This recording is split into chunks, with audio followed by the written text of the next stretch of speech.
E aí você resolveu fazer esse livro aí que é sensacional, né? Sim. Mostra o livro pro pessoal para eles já verem por que tem aqui o emblema de onde viemos. Que é aquela pergunta que você falou no começo, a grande né? pergunta, A grande pergunta da humanidade, viemos. né? E se a gente parar para pensar, por que de onde viemos? Tanto essa busca incessante da humanidade em saber, em criar motivos para a realidade em que vive, e uma coisa que a religião e a ciência já tiveram em comum, e tem em comum até hoje, é tentar explicar a realidade em que vivem. Né? Assim como a astrologia e a astronomia um dia foram uma coisa só e depois separou, existia uma época lá atrás em que religião e ciência às vezes andavam de mãos dadas. Depois, antigamente, muitos dos... É que assim, antigamente mesmo, né, cara, você não tinha tanta divisão, né? Então, tipo, não era catalogado. Exato. Né? Tipo, o cara era filósofo. Pá, o que é filósofo? Cara, é meio que tudo, entendeu? Ele era matemático, ele era astrólogo, ele era poeta, ele era filósofo, né? Então tinha lá os grandes filósofos da humanidade. Sim. Que são todos, cara, faziam um pouco de cada coisa. Que o pessoal tenta até colocar de vez em quando assim, sei lá, pega lá, Eratóstenes, o que ele era? Astrônomo, matemático. Cara, ele não tinha essa divisão na época, né? Era um pensador, né? Sim, ele era um pensador. Exatamente. E dentro ali ele pensava em várias coisas que eram interessantes na época. E aí, um que me encantava muito era, por exemplo, os pitagóricos. Sim. Porque unia, curiosamente, é meio bizarro isso hoje, mas unia as duas coisas. E, curiosamente, assim, a matemática nasceu como religião. Eu fiz uma tirinha recente sobre isso. A matemática praticamente nasceu como uma religião. Porque o Pitágoras, ele ficou bestificado com a importância dos números para o nosso cotidiano, né? Aquele cara chato, triângulo, retângulo, que está no seu livro de matemática. Pois é, esse Pitágoras. Mas olha que diferente que eu vou falar do livro. Olha como é que vai ser um pouco diferente aqui a introdução do Pitágoras. Matemática já foi uma religião. E aí você pergunta, por que matemática foi religião? Matemática é uma matéria chata. Não. Mas quando o Pitágoras começou a ver que tudo ali era número, quando ele começou a sacar que tudo... Conseguia traduzir, né? Traduzir a realidade em números. Em números, exatamente. Pois é tipo Matrix, que é tudo programação. Exato. O Pitágoras, há 500 anos antes de Cristo, ele já pensava que tudo pode ser explicado por número. Então, por que era a religião? Olha a sacada dele. É bela a explicação.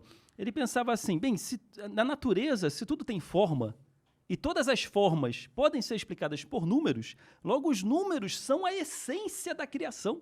Exato.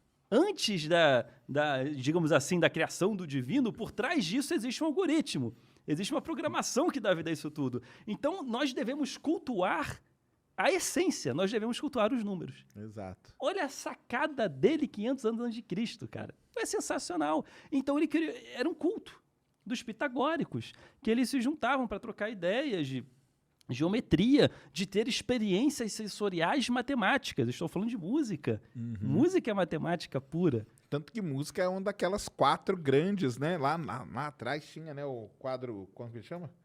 Quadrivário, né? Música era uma delas, né? Porque a música, ela tinha toda a divisão dela, é todo o negocinho. É matemática pura. Matemática pura. A matemática que mostra por que um som é desafinado e o outro é afinado. Exato. O Pitágoras já tinha sacado isso. Então, olha só, você que hoje abre o livro e fala, matemática é coisa chata. Herege. Olha só, você tem que se aproximar mais do divino, porque os pitagóricos achavam que quanto mais próximo você estava dos números e de estudar matemática, mais próximo do divino. Logo, mais próximo do divino. Então você tem que se aproximar mais do divino, irmão, e estudar mais matemática. Olha o estímulo aí. Olha o incentivo. Ótimo incentivo. E aí, eu sempre tive esse fascínio, tanto por estudar religião, né? E eu tenho meu fascínio, eu sou uma pessoa cética, porém apaixonado em estudar as explicações do mundo, né? Então eu resolvi fazer um livro que era tanto mostrando como a humanidade explicava. Então eu reúno criacionismos. Eu peguei 12 criacionismos Ó, que maneiro. pelo mundo para mostrar como a humanidade explicava a realidade à sua volta. Mas aí o criacionismo que você diz é a maneira como diferentes culturas Isso. explicam o surgimento da vida, por exemplo, né? Assim, tem o Gênesis cristão, que é o clássico, Uhum. né? Moramos em um país de fé cristã, mas eu queria trazer outras coisas. Tem os índios, por exemplo, da Amazônia, é toda uma outra história. Toda uma outra história. Eu peguei o criacionismo do povo Tariana e do povo Dessana. E eu botei nesse livro. Então temos representantes brasileiros. Olha que maneiro. O criacionismo que ninguém quase conhece. É sensacional as histórias. É sensacional as histórias. Por exemplo, os Tariana, nós somos feitos de trovão. Pô, legal, né? Legal demais. Eles são conhecidos como filhos do trovão. Por quê? No princípio, para eles, ocorreu um grande trovão. E esse trovão cortou o céu e o céu sangrou. Eu achei legal isso, realmente, né? O trovão cortou o céu. E desse sangue que escorreu, começou a ter a primeira forma de um humanoide. Olha só. E aí você teve um segundo trovão. Esse segundo trovão começou a formar, esse humanoide começou a tomar forma. Começou a criar carne. E aí você teve um terceiro trovão. O terceiro trovão, quando atingiu, era um gigante. Esse humanoide ele se dividiu em milhares de pedaços de carne que caíram e povoaram o planeta. Cada pedacinho de carne virou uma pessoa. Ai, Era a explicação deles do surgimento da humanidade. Bonito. Legal? Legal demais. Isso é uma explicação. Mas aí, vem cá, essas coisas assim, você classifica como criacionismo mesmo? Ou tipo, é uma explicação para a origem da vida? Olha, é o ser humano tentando encontrar explicação, num né? cenário caótico em que ele mora. É. Né? Porque se a gente volta, por exemplo, tem os índios. Qual outra? Fala mais outras aí que tem. Tem dos índios daqui do Brasil. É a Dessana. Os índios Dessana. Dessana. Aí que outro? Você falou que tem 12, né? Que você colocou? Ah, sim, sim. Tem representantes também das religiões de matriz africana. Certo. Então eu trago o Yorubá, criacionismo Yorubá, que veio para o Brasil e se originou o candomblé. Então falo dos orixás, como que a fé Yorubá vê a criação do cosmos, como surgiu, como nasceu os orixás, né? Que foi com o Olodumaré. Olodumaré foi o grande criador. E até que ele é chamado de Olorum também, porque ele criou céu e terra. E aí, Aie e Orum, é como eles chamam. Terra é Aie e céu é Orum. Então, o Olorum é senhor de Orum, senhor do céu. Legal. Por isso que é Olorum. Ou Olodumaré, tanto faz, né? É o nome dele e como ele é chamado. E é bem legal o Yorubá. Porque os deuses são humanizados, os orixás são humanizados. Então é mais divertido para mim do que o Deus perfeito cristão, sabe? Então tem tentativa e erro. Por exemplo, o Olorum ele é o menos cultuado, curiosamente, em questões de oferenda.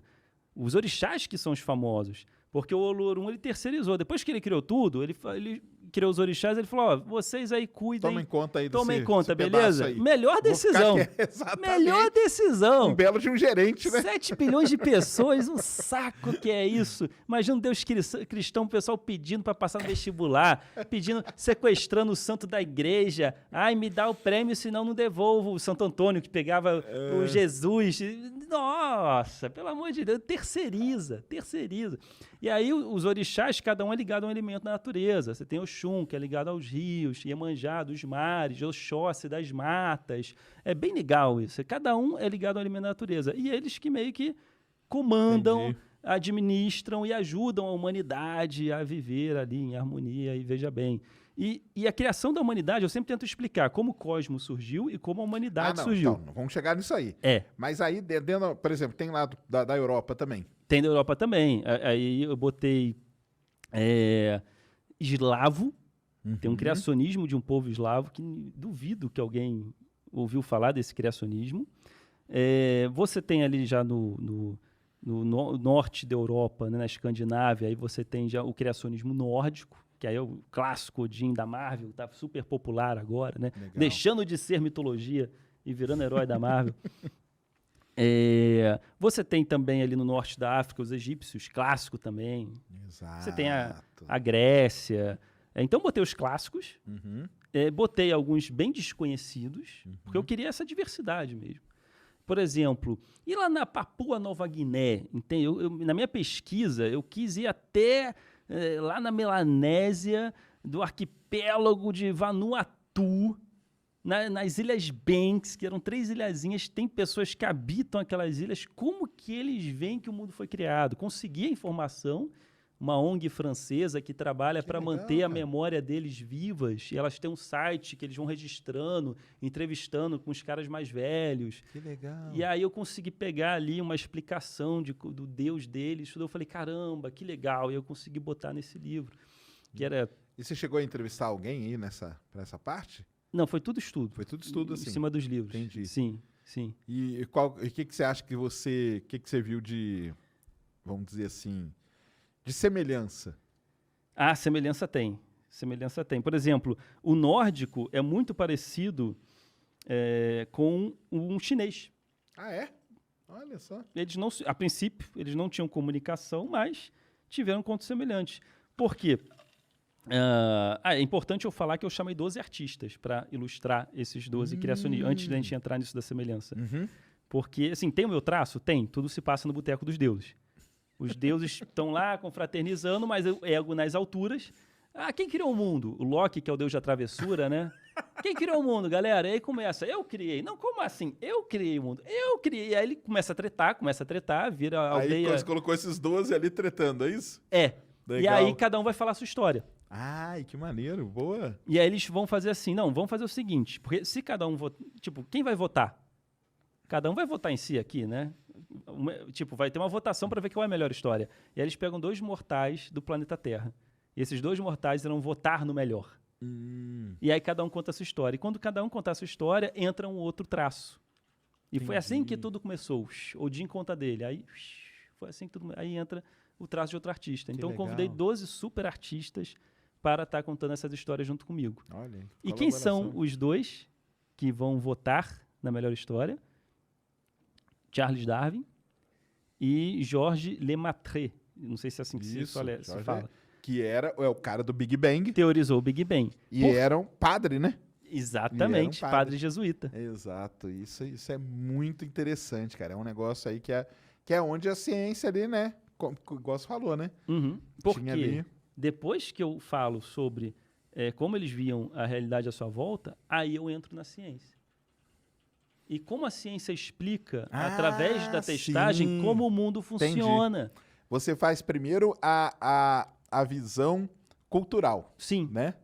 Então, como cada cultura interpreta aquela realidade. O mundo sendo criado. Exatamente. Aí foi a cultura. E depois vem a ciência. Eu dou uma introdução à ciência. Como que ela mostra nas teorias vigentes, mais aceitas aí, né? De como o Georges Lemaitre, ele explica, aí ele começa a explicar.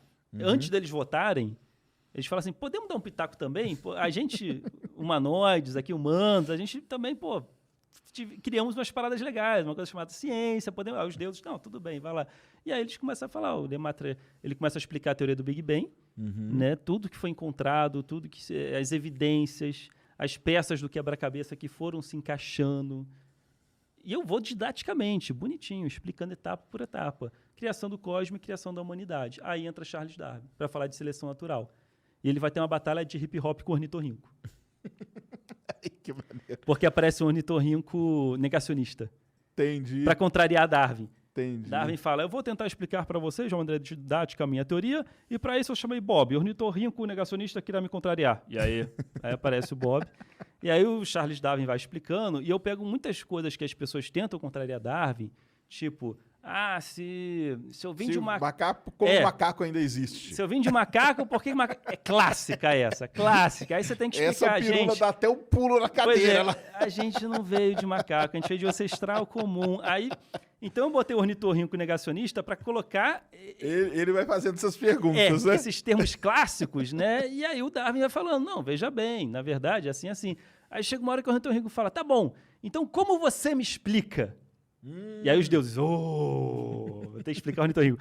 Aí o Darwin respira fundo, bota um boné para trás, bota um óculos escuro, aí começa juk. E aí ele começa um hip hop, uma batalha de hip hop entre Darwin e o ornitorrinco, ele tentando explicar o ornitorrinco. E eu fiz um hip hop no quadrinho. Que legal, cara. Então, Que o livro é maneiro. isso. O livro é isso. Não, é muito legal, né? Tem diversidade, tem história das religiões, culturalmente falando, e tem uma introdução à ciência para o jovem ou o jovem adulto, né, entender como funciona isso. Né, que não é baseado em um sistema de crença. Né? Você acredita na evolução, você acredita... Não é que é diferente, é diferente. E eu tento explicar isso nesse livro. Se quiser, a gente pode sair falando aqui. Né? Se quiser, eu vou embora aqui. Não, é demais isso, cara, porque eu falo pro pessoal, até na questão das constelações, né? Você vai na Amazônia e a astronomia é muito legal, cara.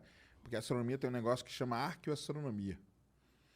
Que é você estudar a astronomia dos índios, tipo Egito Antigo e tal. É, Esses deles caras, é outra. eles eram uns astrônomos muito foda. Você vê que na China, por exemplo, tem nas paredes lá o registro de supernova, entendeu? Olha Tá só. pintado lá, porque os caras viram aquilo lá no céu e pintaram, entendeu? E os primeiros registros de como contar o tempo surgiu, tá marcado num osso de um macaco que foi encontrado na África há 30 mil anos atrás, e tem lá a marquinha que quando você pega, bate direitinho com as fases da Lua. Olha só. Então era o jeito que legal. os caras viam para. Então existe duas áreas na astronomia que são muito legais. Uma é a arqueoastronomia, que estuda isso, e a outra é a etnoastronomia, que aí é ligado aos índios mesmo, entendeu? Então, porque muita coisa disso aí, o que os caras faziam, cara? Não tinha outra maneira, eles tinham que olhar para o céu, não tinha o que fazer. Sim. Como que nós vamos medir o tempo que vai passar? Cara, temos que olhar aqui, pô, e tem aquelas estrelas, aquelas estrelas aparecem de vez em quando. Quando elas aparecem, chove mais. Quando tá em outra, é seca. Quando tá em outra, é frio. Quando tá em outra, é calor. Então é assim que eles foram medindo e tudo mais. E eles sempre tentam, né? A gente sempre tenta levar para o céu os, tipo, deuses e tal. Por isso que tem as constelações. Só que, você vai na Amazônia, por exemplo, as constelações nossas hoje são 88. Tem 88 constelações catalogadas. Não são 12, não? Não, 12 é só dos Eu hoje. sei, eu tô brincando. Mas são 88. 88, perfeito. Você vai na Amazônia, cara, são 4, 5 só, entendeu? Que são as coisas que era importante para eles. O que eles tinham que ver no Era céu? o suficiente para eles se explicar. orientarem. Então tem o barqueiro, que é uma constelação gigantesca, que é um cara em cima de um barco, que é o pessoal andando ali nos rios, né, os índios andando no rio. Tem a serpente, que é uma constelação que pega o céu quase inteiro. Ó, que legal. Que era a serpente lá que eles iam e tal. Tem a Ema, que é uma constelação gigantesca. Essas constelações são lá do pessoal da Amazônia, cara. Então são constelações dali. Tem diferença? Cara, não tem nenhuma, porque as estrelas são as mesmas. Mas o cara representou no céu aquilo que era importante para a cultura dele. Sim. A nossa aqui, por exemplo, o que nós temos a ver, por exemplo, com um caçador que vai pegar e vai matar um leão para sobreviver? Nós não temos nada, cara. Nada. Mas lá na Europa tem. Por isso que eles colocaram Órion, leão, tudo isso. Então a gente acabou ficando refém tudo de uma cultura que não é nossa. Entendeu? Interessante. Que não é nossa. Ou seja, se a gente fosse criar a partir de agora, ia ser um cara no computador. Por Ali exemplo, é o cara no computador. Exatamente, um cara no celular. O corcunda do computador. Isso. Seria mais ou menos Aquele é o isso. tablet, que é faz um quadrado. É o tablet. As constelações seriam assim, né? Exato. Porque Aquele é o crise de ansiedade. Ali, ó, tá vendo? Tudo embaralhado ali, tá perdido. É a crise de ansiedade, aquela constelação. É isso mesmo, porque aí você vai, por exemplo, para a Austrália, lá para os aborígenes, eles têm outras constelações. Nada a ver. Você vai para a China, cara, a China é um negócio muito maneiro. Porque a China tem uma astronomia desenvolvida há milhares de anos atrás. Porque a China não tinha nada a ver, cara, com Cristo, com nada disso, cara. A China já era... E eles têm as constelações deles, entendeu? É tudo diferente. É tudo diferente, É bem legal. E uma coisa muito legal na China. Aí por que teve que ter um momento de ter uma convenção? Porque você descobre alguma coisa para você falar, cara, eu descobri... Imagina que você é um índio. Sim. Você fala, descobri a constelação do barqueiro. E aí eu sou um cara... Peraí, o barqueiro? Você não tá falando do caçador? Do caçador? Aí o terceiro... Não, vocês não estão falando do Zé das Couve? Exato. Porque no mesmo... Né? Então teve que ter isso. Mas o chinês, cara, tem coisa assim até mais recente que tudo bem, ele aceita, óbvio, coloca lá, mas ele coloca na constelação dele também, entendeu? Lá internamente os caras marcam na constelação deles. E isso tem muito a ver com a parte do seu livro, que é essa parte aí de como cada cultura Sim. vê como o mundo foi criado, né, cara? Sim. Por exemplo, entrando nisso de constelação, né? A Via Láctea. Exato. E para quem já saiu da cidade, né, e foi pro campo, você vai ver uma grande mancha meio esbranquecida, um corredor. Isso, tem uma constelação na Amazônia, agora que eu lembrei, que é ligada a isso aí. Porque eles contam uma história Que justifica. Exatamente. É muito legal, porque cada cultura conta uma história diferente. Exato. Eu conheço a do Egito e a do grego. A do Egito eles achavam que era um rio, Isso. porque tinha um rio Nilo, a fonte de subsistência dele era rio, era tudo rio. Então é um rio. É o rio que tá no É céu. o rio do universo. É isso mesmo. Os gregos já viajam mais. A história é muito mais... quando ele tentou amamentar... Eu não sei Isso. se foi o Hércules. Acho que foi o Hércules, que ele deu para Hera. Porque assim, o Hércules era um semideus. Se ele fosse amamentado pela Hera, aí ele ia ter o leite de uma deusa e ia ficar imortal. Só que ele não é... O Hércules era filho de um incesto. Então ele não podia falar que era o Hércules. Então ele chega pra Hera e fala que, ô mulher, encontrei uma criança perdida, que é abandonada, tadinha, dá de mamar pra ela. E aí ela vai dar de mamar, só que aí ela percebe, porra, meu marido é sacana pra caramba, ele tá me sacaneando. Na hora que ele morde o bico do peito dela e puxa o leite, ela afasta ele. Isso. E aí nisso que afasta, jorra o leite. O leite faz aquela linha branca, por isso que é Via Láctea. Exatamente. Olha que legal. Agora você sabe, na verdade, é uma grande mancha de leite dos peitos da deusa Hera ao tentar amamentar Hércules. Mas aí é isso, porque a gente tá preso na cultura europeia. Exatamente. Total. Até hoje, a Via Láctea, né? O Exato. nome ainda continua. É assim mesmo. Pois é. Mas, e engraçado, cara, que, por exemplo, lá nos Estados Unidos, quando você lê artigo e tal, os caras, eles falam The Galaxy, com G maiúsculo, que é a nossa galáxia. Entendeu? Uhum. Aí, de vez em quando é um texto mais de divulgação, os caras colocam Milky Way e tal, que é a Via Láctea, porque é o jeito que a pessoa conhece, né? No popular, né? No popular. Mas, por exemplo, se a gente seguisse a cultura dos índios aqui, talvez, será que não fosse mais legal? Entendeu? Tem isso, né? Eu prefiro ter sido feito de trovão Do trovão, cara, então, e esse de negócio lama. do trovão é muito cara, maneiro, muito cara. mais irado. Sou de É. trovão, cara. Aqui é trovão, pensando É o quê? muito Mané mais legal. lama.